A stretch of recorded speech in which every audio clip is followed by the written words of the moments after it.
Hello, my name is Valentina Barita. Today in this video, I will be covering which family therapy model really interests me the most. And I will be going over why that interests me and which one I would be most interested in incorporating in my clinical approach and why, as well as going over what techniques of that model are particularly interesting to me and why. So, the model that I am most interested in and that speaks to me the most was surprising to me because I had never heard of it before. And it is experiential family therapy. Now, when I read this chapter, the first thing that stood out to me was on page 117, where the emphasis on experiential family therapy is really placed on the immediate here and now experience. That stood out to me because that really aligns with something I'd like to implement in my clinical approach.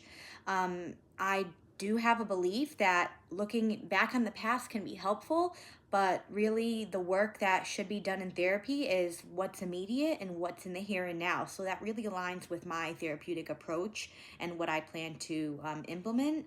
So I really connected with that right off the bat. Um, what I also what also spoke to me about the model is the fact that there is less interest on the presenting problem and more on getting in touch with real feelings to enhance family functioning. And that was described on page 121.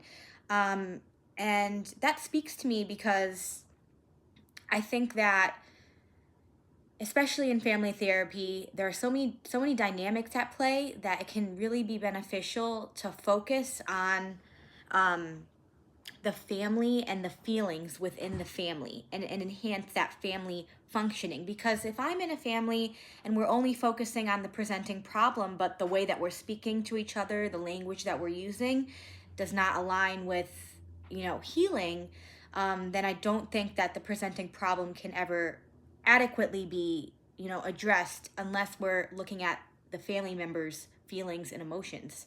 And so again, what stood out to me was that the root cause of family problems, according to experiential family therapy, is that emotional suppression. Um, and the goal is to uncover those honest emotions to create more genuine, enhanced family ties and communication. And that was described on page 118. Now, 118 also describes, or I'm sorry, excuse me, page 130 also describes how there is the intention when working with families with the experiential family therapy model to relax the defensive fears, is what the text called it. So, in other words, and this is related to my personal life, I'll say to my mom, "You annoy me," rather than "I'm irritable today. I'm feeling dysregulated today."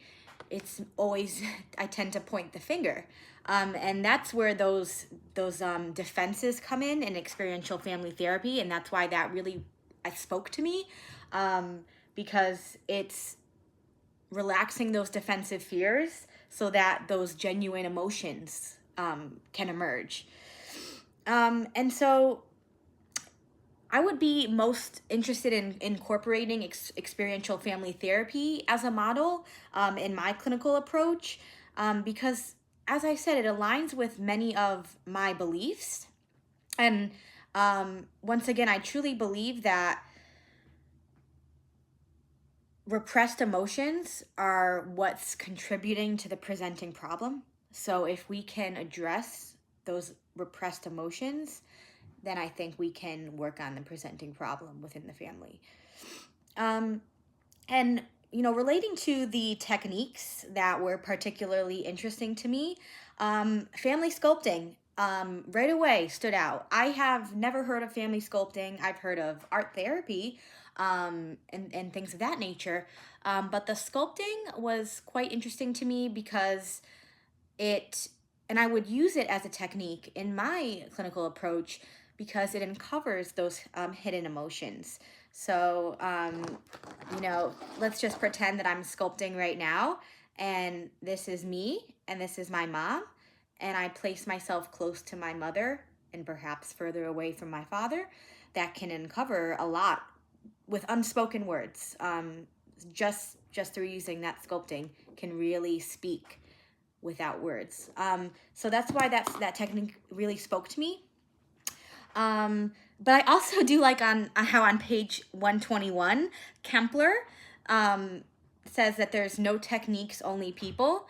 And I do believe that that speaks to, you know, just building the rapport with the family and with your clients, and that, you know, who you are as a therapist really does matter, which I truly believe.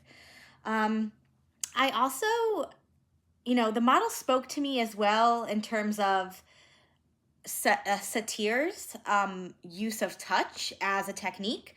Now, when I first read that, I said, oh, I don't think that's something I would do with my clients. I wouldn't, you know, touch my clients at all. But as I read her technique, she really, you know, her intention was to, you know, come across nurturing to her clients to eventually model this behavior for the parent. And I think modeling and the whole, you know, aspect of the social learning theory in general, like we learn by modeling and imitating. So I think that that is a technique that really spoke to me. And also the use of the empty chair with Gestalt. And that was mentioned on page 126. And I love that technique. I think it's a technique that, again, can bring out a lot of suppressed emotions. And I found that particularly interesting, the fact that you can look across the room at an empty chair and sort of, for example, if I was having issues with my mother and the therapist put out an empty chair and said this, you know, pretend that your mother is sitting in there. I think it can be a really safe space to do that, and really uncover those emotions. So overall, I think experiential family therapy really spoke to me and is something that I would incorporate into my clinical approach along with the techniques, because I really value how it emphasizes the here and now. It emphasizes the root cause of family problems as emotional suppression. And I do believe that uncovering those emotions and increasing that line of communication between the family can really enhance the functioning.